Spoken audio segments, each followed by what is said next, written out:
Good evening. You are not your illness. You have an individual story to tell.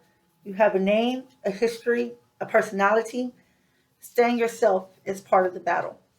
Julian Seither.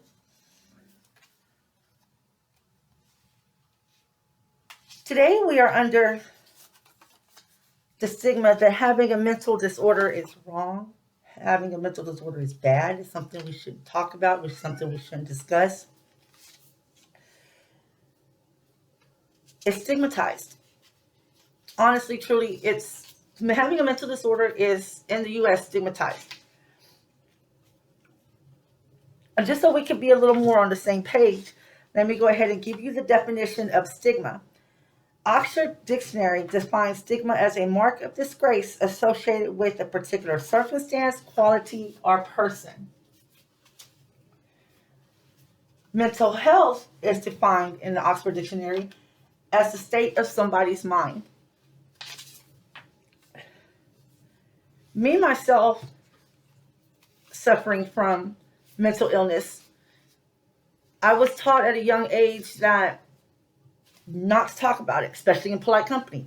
You don't discuss it, put it under the rug. I used it as an excuse for my behaviors.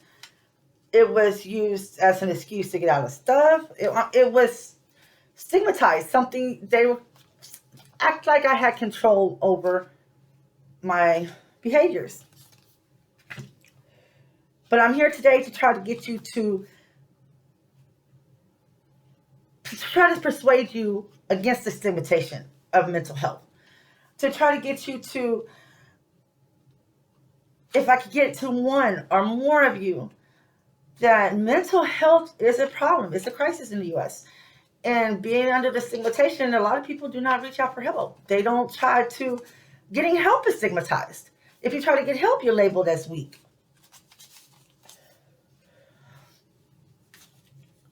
One out of every 5 suffer from mental health disorder. 43.8 million adults experience mental health illness during their lifetime.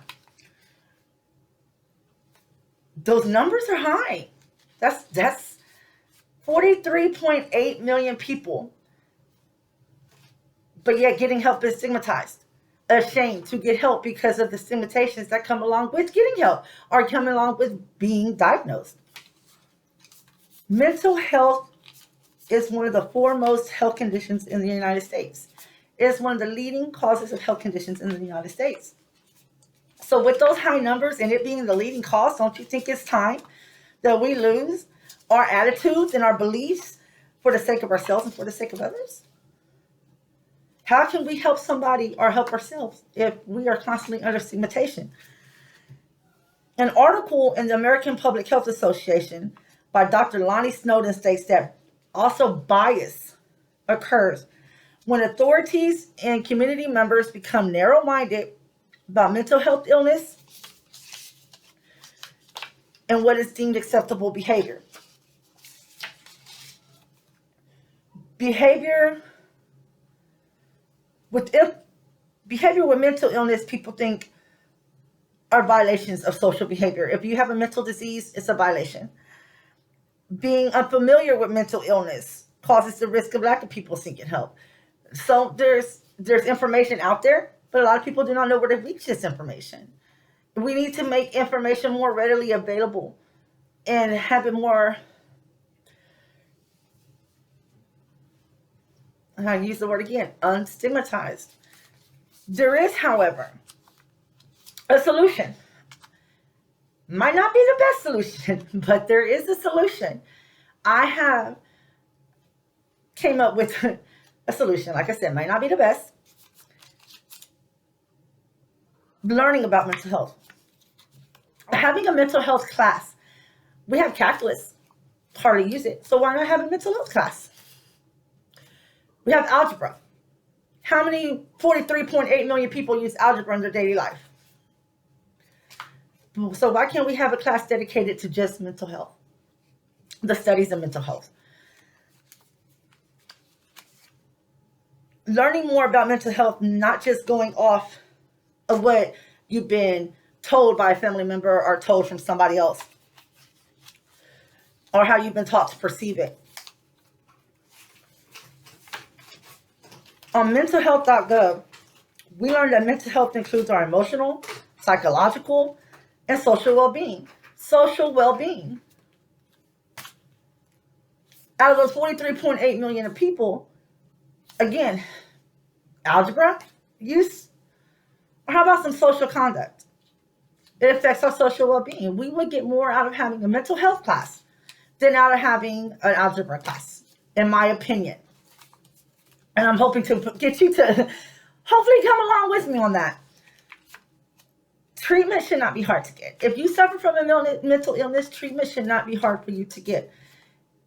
In my opinion, treatment should be free. As of right now, I think it goes on a sliding scale.